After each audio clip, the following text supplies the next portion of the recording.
नमस्कार दोस्तों, मैं सतीश चंद्र भास्कर आप सभी लोगों का आज की इस जीएस की क्लास में स्वागत करता हूं। इस जीएस की क्लास के तहत आज हम लोग एक नई श्रृंखला शुरू कर रहे हैं, शुद्ध करंट अफेयर्स। इस शुद्ध करंट अफेयर्स के तहत हम केवल और केवल उन समसामयिक घटनाओं पर चर्चा करेंगे जो वर्तमान में घटित हो रही हैं। हम इसमें उन चीज़ों यानी कि जो स्टैटिक्स जीएस है उस पर डिस्कस नहीं करेंगे। हम शुद्ध रूप से करंट अफेयर्स की बात करेंगे। उस करंट अफेयर्स के तहत जो हमारा आज का पहला करंट अफेयर्स है उसकी बात करें तो भारत 2036 के ओलंपिक खेलों की मेजबानी की दावेदारी करेगा। यहाँ पे जो युवा कार्य और खेल मंत्री हैं अनुराग सिंह ठाकुर, ये अनुराग सिंह ठाकुर ने प्रस्ताव रखने की बात की है कि भारत 2036 में जो ओलंपिक खेल होंगे उसकी मेजबानी करने के लिए समर्थ है। इसके लिए उन्होंने स्थान की बात की कि जो स्थान है वो कहाँ पे ओलंपिक खेल 2036, तो इन्होंने अनुराग सिंह ठाकुर ने समर्थन किया कि चूंकि गुजरात के यहाँ यानी कि गुजरात में खेलों के लिए अनुकूल दशाएं हैं, वहाँ पे अच्छी सुविधाएं हैं, जिसके लिए गुजरात के अहमदाबाद में जो 2036 में ओलंपिक खेल उसकी मेजबानी करने में और ये कहें कि उस खेल के सही तरीके से संचालित करने में समर्थ है।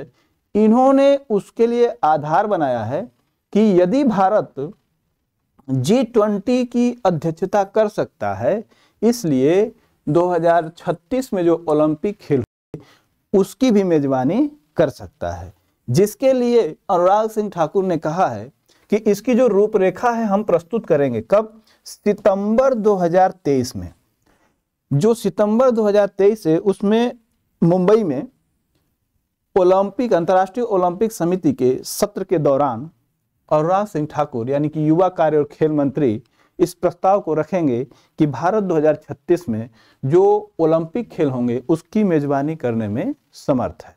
तो ये हम लोगों का पहला करंट अफेयर्स है। आइए हम दूसरे करंट अफेयर्स की बात करें तो जो इस समय वर्तमान में कोविड रोधी वैक्सीन आई है जिसका नाम है इनकोवैक। ये बहुत ही इंपॉर्टेंट पॉइंट है, आप इसको याद रखिएगा कि कोविड रोधी एक वैक्सीन जो है जिसका नाम है इनकोवैक, वह भारतीय वैक्सीन है और इसकी सबसे बड़ी खास बात है कि अब भारत बायोटेक की नाक से दी जाने वाली पहली सुई रहित कोविड रोधी वैक्सीन है।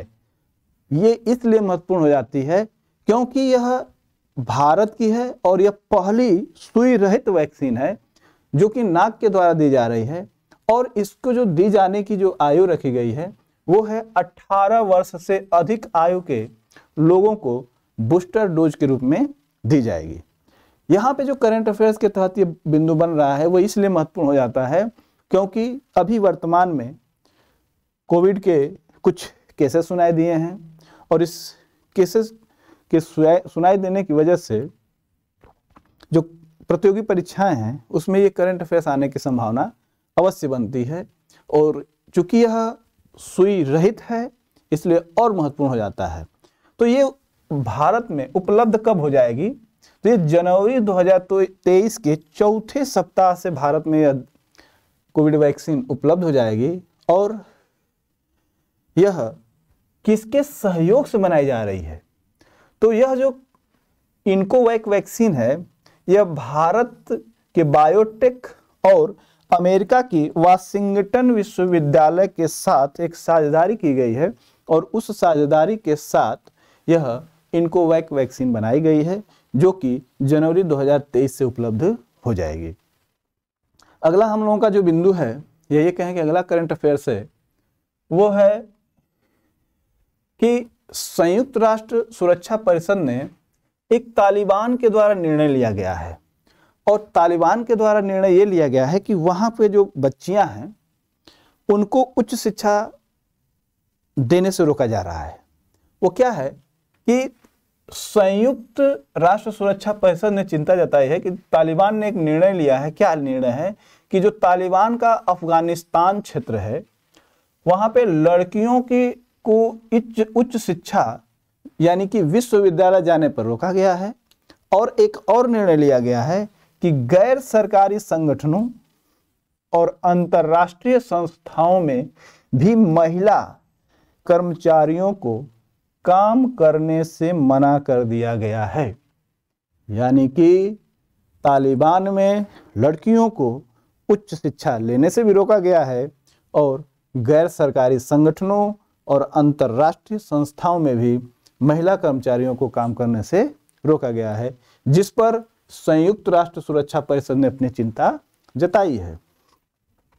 अगला जो हम लोगों का करंट अफेयर्स है वह है भारत में इस वर्ष 6 रोगों में कमी मिलेगी। तो केंद्रीय स्वास्थ्य मंत्री डॉक्टर सन्मुख मांडविया, इंपॉर्टेंट पॉइंट है कि जो केंद्रीय स्वास्थ्य मंत्री हैं डॉक्टर सन्मुख मांडविया ने कहा है कि सरकार 2025 तक देश से 6 रोग उन्मूलन कर देना चाहती है। यानी कि भारत में 2025 तक 6 को पूर्ण रूप से समाप्त कर दिया जाएगा। और उन्होंने बताया कि इस साल जो 6 रोगों में कमी आई है वो 18% की देखी गई है। तो यहाँ पे है कि भारत कब, प्रश्न बन सकता है कि भारत किस वर्ष, या ये केंद्रीय स्वास्थ्य मंत्री द्वारा किस वर्ष 6 रोग मुक्त भारत बनाने की बात की गई, तो वो है 2025 तक। और एक बहुत महत्वपूर्ण बिंदु है कि इंडियन ऑयल ने जो यूपी के 75 जिले हैं उसमें 6 रोगों के सक्रिय मामलों का पता लगाने के लिए 64 करोड़ रुपए दिए हैं। यानी कि इंडियन ऑयल ने उत्तर प्रदेश के 75 जिलों में जो 6 रोगी हैं उनके सक्रिय मामलों का पता लगाने के लिए वो 64 करोड़ रुपए देने का प्रावधान किया है। तो इस तरह से हम देखें तो जो भारत में 6 रोग है उसको समाप्त करने की बात की जा रही है, कब, 2025 तक। आइए अगले बिंदु को देखें या अगले करंट अफेयर्स को। तो G20 डिजिटल नवाचार गठबंधन, G20 DIA, देख रहे हैं आप लोग, G20 DIA और स्टे सेफ ऑनलाइन अभियान बहुत महत्वपूर्ण बिंदु है। इस अभियान की शुरुआत की जा रही है। तो देखें कि G20 डिजिटल नवाचार गठबंधन और स्टे सेफ ऑनलाइन अभियान की जो शुरुआत है वो 28 दिसंबर 2022 को की गई। कहाँ पे?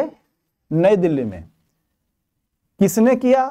तो इलेक्ट्रॉनिक्स और सूचना प्रौद्योगिकी मंत्री अश्वनी वैष्णव ने किया है। बहुत महत्वपूर्ण बिंदु है कि ये जो स्टे सेफ ऑनलाइन है और डिजिटल नवाचार गठबंधन है क्या, यानी कि इसका क्या उद्देश्य है। तो यहाँ पे हम देखें कि जो G20 DIA है इसका जो उद्देश्य है डिजिटल अंतर यानी डिवाइड में कमी लाने के लिए विभिन्न विशेष अर्थव्यवस्थाओं के लिए डिजिटल समाधान उपलब्ध कराने को मान्यता देना और नवाचारकर्ताओं को सहयोग देना है। अगला जो है स्टे सेफ ऑनलाइन अभियान। तो जो स्टे सेफ ऑनलाइन अभियान है इसका जो मुख्य उद्देश्य होता है वो है इंटरनेट उपभोक्ताओं को सेफ साइबर व्यवहार और साइबर स्वच्छता प्रक्रियाओं के बारे में संवेदनशील बनाएगा। जो स्टे सेफ ऑनलाइन अभियान है इसके तहत इंटरनेट उपभोक्ताओं को सेफ साइबर व्यवहार और साइबर स्वच्छता प्रक्रियाओं के बारे में संवेदनशील बनाए जाने का प्रावधान किया गया है। और डिजिटल अर्थव्यवस्था के 2 प्रमुख क्षेत्र कौन कौन से? साइबर सुरक्षा और स्टार्टअप की क्षमता का समाधान भी करेगा। कौन? स्टे सेफ ऑनलाइन और G20 डिजिटल नवाचार गठबंधन। इसके तहत ये प्रावधान किए गए हैं, इसे आप देख लीजिए। अगला जो करंट अफेयर्स है कि महाराष्ट्र विधानसभा ने लोकायुक्त विधेयक पारित किया है। और कब पारित किया? 28 दिसंबर 2022 दिन बुधवार को। यहाँ पे देखें कि लोकायुक्त विधेयक पारित करने वाला जो महाराष्ट्र है वो देश का पहला राज्य भी हो गया है। लोकायुक्त विधेयक पारित करने वाला देश का पहला राज्य कौन सा है, तो हम कहेंगे कि वो है महाराष्ट्र। और कौन कौन इस लोकायुक्त विधेयक के दायरे में आएंगे, तो आएंगे मुख्यमंत्री, मंत्रियों व जनप्रतिनिधि, यानी कि ये 3 मुख्य रूप से लोग हैं जो इस लोकायुक्त विधेयक के अंतर्गत आएंगे। तो ये रहे हमारे प्योर करंट अफेयर्स। इसी करंट अफेयर्स के साथ हम अपनी बातों को विराम देते हैं और मिलते हैं अगले दिन एक शुद्ध करंट अफेयर्स के साथ। धन्यवाद।